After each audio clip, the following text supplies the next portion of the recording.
Hello, everyone, and welcome to The Swarm, a Baldwin Wallace Yellow Jacket football podcast. My name is Matt Florjancic, and for the next 30 minutes, we'll be talking all things Baldwin Wallace Yellow Jacket football. We'll take a look back at the 55-21 win over the Capital Comets on the road.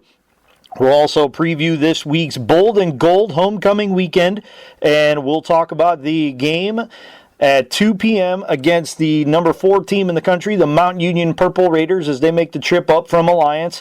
We'll also preview the weekend ahead for all sports on and away from campus. And before then, we will check in with members of the Baldwin Wallace Yellow Jacket football team, including head coach Jim Hilvert and star middle linebacker Jonathan Dixon. But now we're going to kick it off by sending it to wide receiver and a long snapper, Tim Conwell. I'm now joined by wide receiver and long snapper for the Baldwin Wallace Yellow Jackets, Tim Conwell. And Tim, thank you very much for taking the time to join us on the Swarm podcast. Thank you for having me. And we'll get right to it. I mean, having double duty as a wide receiver and a long snapper, I mean, it's not the typical double duty for a Division III athlete, but what went into you doing both here at Baldwin Wallace? I started in 7th grade snapping, and Coach Nickel, he was telling me in the summer that he would like to have me snapping and running down the field to make some tackles, so I went out for a freshman year, and I've been it since. So, what goes into being a good long snapper? Because it is for as few opportunities as you get, you have to be on to really cash in. I would say being consistent, because I'm not the fastest snapper, and it's not but I just always stay consistent with it, and it's always just close to the punter. But that's about it. Was it when you decided to become a long snapper, did you have visions that it could help you get on the field faster?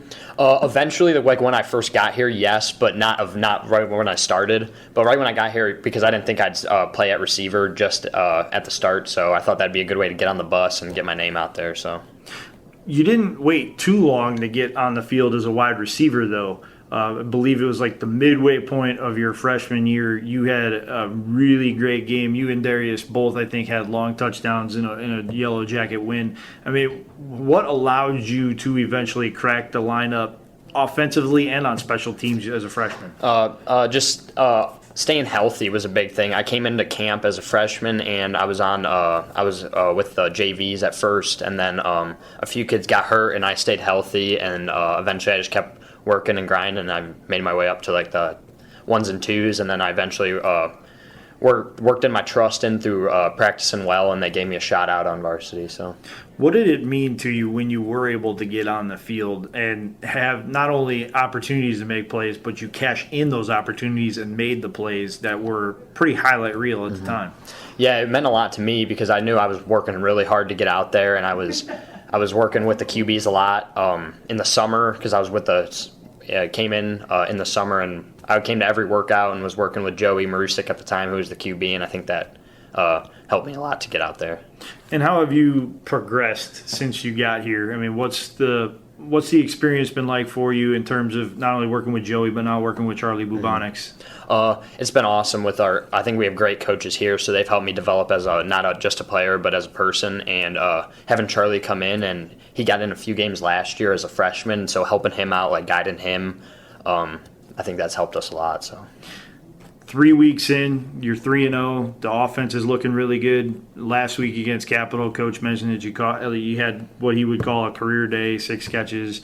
You reached the end zone a couple of times. I mean, what's this season been like for you from your perspective in terms of the success that not only you are having, but the team is experiencing? I think there's a lot of unselfish energy throughout the entire team, but especially in the receiver room. We're going out there and blocking every play. It means everything to the running backs, to the quarterback.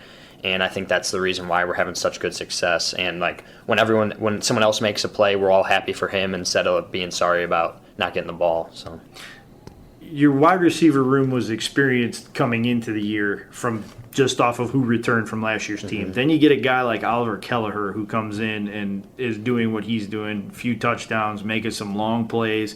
What does he add to the group that was already here?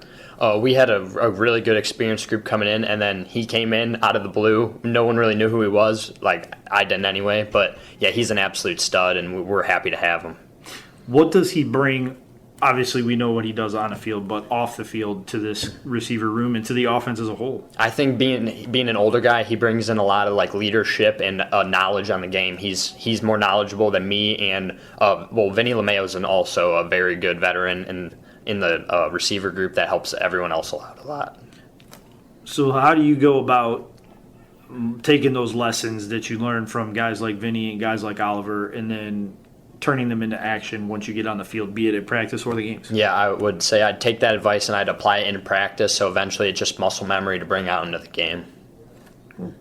And just when you look at what you've been able to accomplish this year, 3-0 going into one of the big games on the schedule. Obviously, when you only have 10, everyone's big. But going into a game like Mount Union, the way the offense has looked the previous 2 weeks, I mean, that has to feel like you're hitting on all cylinders, and this is an opportunity against a really good team to show just how good you are. Yeah, exactly. I think that our offense, we did what we were supposed to against the two last teams we played, and this is a great opportunity to show out against one of the best teams in the country, a well-disciplined team, and I think that we could do it and show everyone that the BW offense is just firing on all cylinders. Well, we're talking early in the week, so you haven't had much opportunity to check out film, but Mount Union's reputation precedes itself. What have you seen and read about them this year that you're going to have to prepare for going into Saturday? Yeah, so well-disciplined, well-coached. They're fast and strong, and I think we could handle all of it just by preparation and working hard this week in practice. The last time BW played Mount Union at home, it was probably the best that BW had played against Mount Union, and unfortunately one bad bounce at the end of the game turns it in Mount Union's favor for good. But do you take some confidence into this week knowing that, hey, the last time they were here, we hung with them, and we can not only do that, but we can take it one step further? Yeah, I definitely take confidence from that, and just knowing that even if we go down, we're not going to quit, because since I've been here, we've never been a team to quit. We've been down in multiple games, not just Mount Union. We've fought back and came back and won. So I think that's going to be a good way to just go about the game and just do that. Yeah.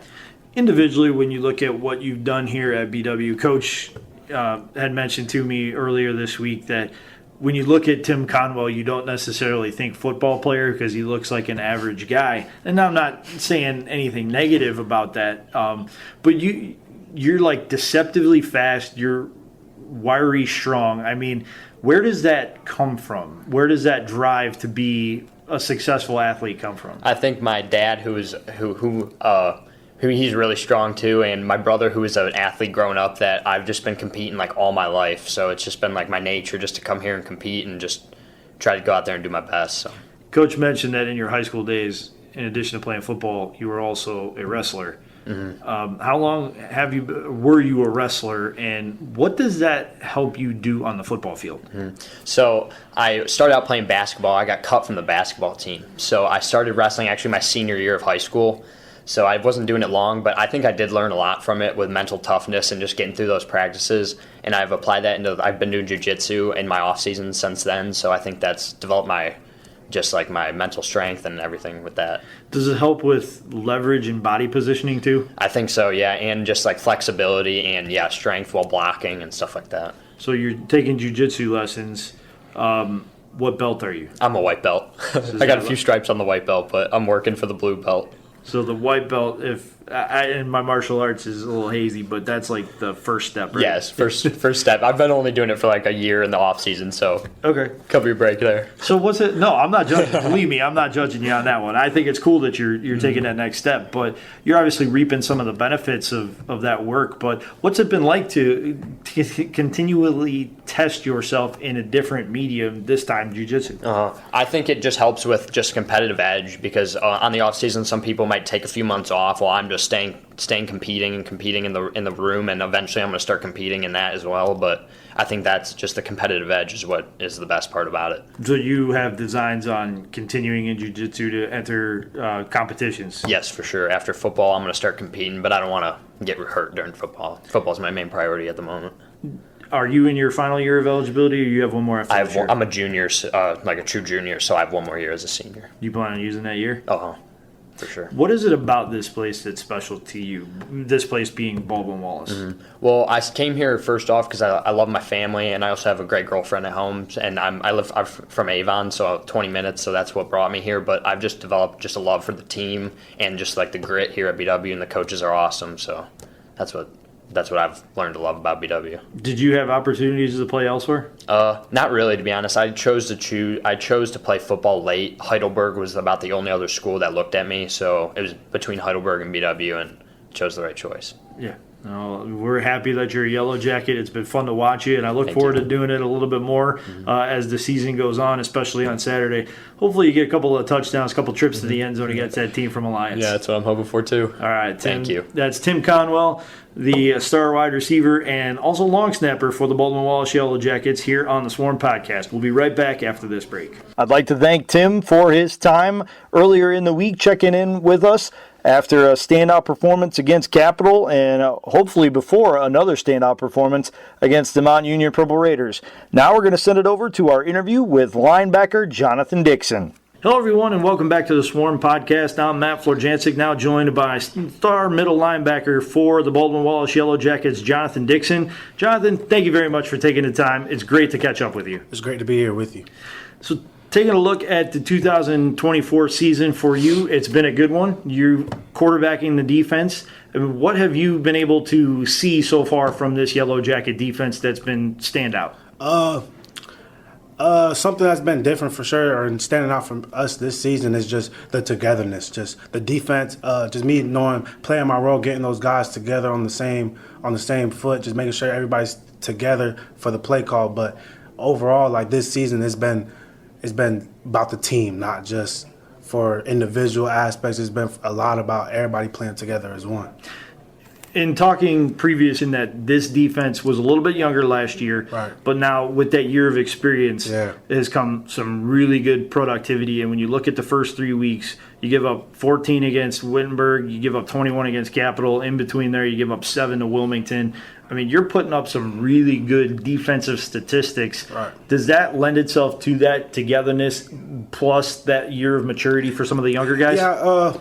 So after my freshman year, we did lose a lot of guys on the defensive side of the ball. So with that bit, like my junior year, last year, just a lot of young guys just being thrown in there, just learning the defense. I think that did help us a lot coming in just with a lot of experience. Now being on the field all together at the same time, being on the field with each other for some guys 2 years plus, 1 year plus. So that definitely played a big role in playing with each other. Does that make your job as a leader for this defense a little bit easier in the fact that guys know what they're doing, they know where they're supposed to be, and they're making plays? Yeah, those guys make my job a lot easier. Just being in tune with the playbook. We do a lot of similar stuff here at BW. We play our own brand of defense here. So it's helped me a lot. Like them boys just being on the same page as everybody that just growing up and staying on the same track that we've been on since they've got here. Coach mentioned to me that the one thing that sticks out to him, obviously you've made some highlight reel plays, but to him the thing that's most important is your football IQ. How long have you been playing this game, and what's it like to take a mental approach to the, or I guess I should word it differently, how do you mentally approach the game of football? I've been playing football since as far as I can remember, man. Like, I think I started around 6 years old. Growing up, my uncle, his name is Petey Smith. He played at Alabama, got into a couple of troubles there, but he trained me my whole life. So he always told me just IQ, knowing the play before it happens, just having an extra step before the play happens, just being on film, study. That was a big part of it growing up.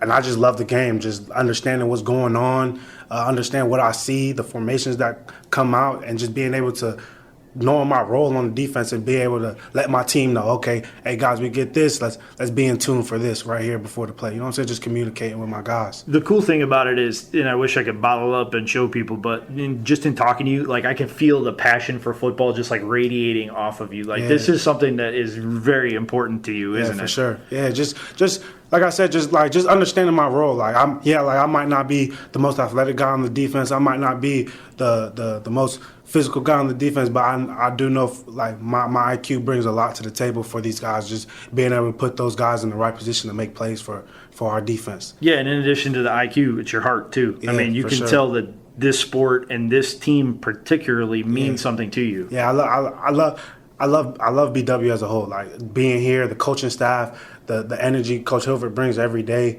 and it's been the same since I first got here. So when I was a young pup to now, just being able to be the quarterback of the defense, man. Like nothing has changed. Just we come to practice every day the same way. It's always been about us, and I just love that about this team. Like everybody has the same goal. So what initially brought you to BW when you were making that college decision? Because I've seen you on Saturdays. I know somebody had to be looking at you besides BW. Yeah, so I've always wanted to get away from home. That was a big thing, just getting away from home, seeing new things. And Ohio was a great area for that. Coming in, I was getting recruited by a coach that he's not here with us anymore, but coming here, I sat down with Coach Hilvert. That was the first thing I did, and just meeting him and just seeing the energy he brings to, like you mentioned, the you could see and understand. Like I love the game. I felt that through. He was sitting in the same seat. I was sitting in the same seat that you are in right now, and I could feel it. Like he loves the game and he wants to win football games, and I love the community here, and I could understand that he brings the same energy to the football field that he did in this meeting room. So fast forward 4 years later, has it lived up to the hype in terms of playing in this program? Yeah, for sure. Like we've had a lot of ups and downs in this being here, and just a lot of ups. Just being able to just rally together and just play football, man. Like I love BW. As if I could put it all in one, it's just I love BW, man. It's just everything, and it just brings everything together, man. So are you another one of the Florida kids that came up here? Yeah, I'm originally from Tampa, Florida. So what was the transition like to come up to Ohio in that first winter that you were here? Yeah, my first winter here was very bad. I think we had like 6 feet of snow. Yeah, so like it was a rough time. We was actually just talking about my younger times here, like before I came in, and it was hard, man. Like I started off slow with school and everything, just getting off on the wrong foot. But like I said, Coach Hilvert, he cares about you on and off the field, so he rallied me up. And I understood what I needed to do to get back, and I came back rolling, and it's been going up since there. Just staying on the roll. Nonstop ever since. Nonstop ever since. So take a look at what we have on the defense this year. I mean, you have a front four, and really it's a front seven, if you will, in terms of the guys that they can rotate in there that can get heat on the quarterback and seemingly do it in one-on-one or draw a double team. What does that do for you to have a defensive line led by Jordan Smith? JD's in the mix as well, and then Hasim Rashid is also a standout player, and then you get RJ Pegues back from injury, and he's plugging up the middle. For sure. Having those guys makes my job 10 times easier, and going back to me just saying playing my role, just making sure the guys in the right spot in order for them to be able to make those plays. Like they make my job so much easier with it being one-on-one, with it being blitzes coming behind them sliding the line. They just our front, like you said, our front seven. We're able to stay fresh. You know what I'm saying? Like we're able to just let those boys get after it, and those linebackers be able to make them right on the fly. You know what I'm saying? Let them have a little fun out there. Speaking of having fun, that was a perfect segue into my next question. How much fun are you having this year compared to past seasons where you maybe stumbled out of the gate as a team and lost the opener? This year you win the opener and you've been cruising since. Yeah, man. Just since we get here, man, we've been saying it since we got here in August. Like it's all about us, and we've been rolling we've been rolling with that ever since. Like this week is the same thing as next week, and this week would be the same week as the first week. So like, just being able to come in and knowing everybody's playing with the same goal and everybody's playing together, like it makes it 10 times much fun when you know the guy next to you is playing for you as well. You know what I'm saying? We all just playing for each other. Yeah, that's the true family aspect of this game. I mean, it's really you're trying to do 1/11th of your job and you're relying on 10 other guys to do the same. For sure. So this week you get one of the bigger challenges on the schedule. I mean, you only get 10 of these so in the regular season, so they're all important. But this week you get the number 4 team in the country, Mount Union, coming up to Finney Stadium. Having seen what it was like for the Wittenberg game where you brought back a ton of alumni, it really made it a very fun atmosphere. I mean, what are you expecting out of the crowd on Saturday afternoon? Man, with homecoming being here, I know I got a couple family coming up from Florida. I know George Finney is going to be rocking this Saturday, man. Like Berea never fails to impress me. Brent coming out, I know Berea's going to be pumping this weekend, and I know that's going to be a big part of the game as well. So how do you, as one of the leaders of this team, take that energy and then bring it to your teammates? Just knowing, like I said, like coming in August, just knowing it's all about us. Just knowing that those people, those guys, and those fans are here to come in for us. Knowing that we got to produce for those fans coming out. Just knowing it's all about us. We've been playing well. Keep preparing the same way we've been preparing, and just using those fans to just have an extra gear right behind us, man. Those fans help us a lot. Well, Jonathan, thank you very much for taking the time. I greatly appreciate it. I look forward to seeing what you can do against Mount Union as the season goes on. For sure. Thank you. That star linebacker for the Baldwin Wallace Yellow Jackets, Jonathan Dixon, will be back on the Swarm podcast right after this. Thanks again. Go out to star linebacker Jonathan Dixon for his time earlier this week in breaking down what has been a standout career and a great season so far for the Tampa, Florida native. Now we're going to talk to the man who makes the calls on the sideline. That's head coach Jim Hilvert. Hello, everyone, and welcome back to the Swarm Podcast. Matt Florjancic now joined by the head coach of the Baldwin Wallace Yellow Jackets, Coach Jim Hilvert. And, Coach, another week, another win for the Yellow Jackets, this time 55-21 over Capital on the road. Always good to talk with you, especially after a win. Oh, definitely. It was our guys really executed at a high level. Offensively, we had over 600 yards of offense, didn't have to punt the ball. Guys played really, really well. You can see the more and more confidence they're getting on the offensive side of the ball. And it was really neat to see it. We ran for over 300. We threw for over 300. Charlie was 18 for 20. Xavier came in and did a great job, too. I mean, we were clicking all cylinders. Receivers blocked for each other, made some great catches. And like I said, it was neat to see our guys play really well. I thought the second half of the game, we played complementary football and played really well offensively, defensively, special teams. I think defensively, the 2 drives they scored on us, we gave up a big play in each drive, and we had a bad penalty. And that kind of put us in a bad situation. So I think we learned from that. I thought the second half we did some really good things to get ourselves ready for this week. Yeah, before we look forward to this week, let's look again back at last week. You talk about rushing for over 300 yards. It seems like in the first couple of games, there were some moments where you ran the ball well, but there were some tough inside plays between the tackles. I mean, how nice is it to see, especially knowing the opponents you got coming up, that the run game kind of got that kickstart it was looking for? Oh, no doubt. And, when you have George does a great job of running in between the tackles. Tyron's a great complement to that. Josiah ran the ball well. And Xavier Bolson, you add his dimension to the game, did some really good stuff. And then with our jet sweep stuff with some of the guys, with Mikael Love and those guys, did a really good job. And guys caught the ball. We were on target. Like I said, Charlie was really completion rate, 18 for 20. Just threw the ball on target to our guys, caught the ball really well. And then obviously you had Xavier's and Bolson's dimension. He's fast. Yeah. He went around the corner on his zone replay, and he blew by guys. And it was really neat to see him have success to get more confidence too. Yeah, when you look at it, you have a pretty nice breakdown of backs in terms of speed and power. George is your typical prototype between the tackles runner, but he has a little element of speed in there. It's not like he's slow by any means. And then you get guys like Tyrone and Xavier when, like you said, they get around the corner. If there's not somebody waiting for them to make a play, you're going to be looking at the back of their jersey real quick.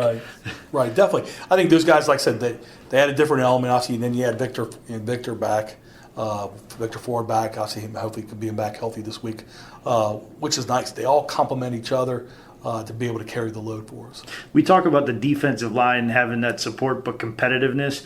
Is it the same with the running backs too? Are they pretty competitive against each other? I think those guys are competitive and obviously love seeing each other do well. And I know everybody everybody says they want their reps. They do, but also they're all cheering for each other when they're out there running the ball, which is nice, really neat to see. Another week, another outstanding play from Charlie Bubonics to Oliver Kelleher.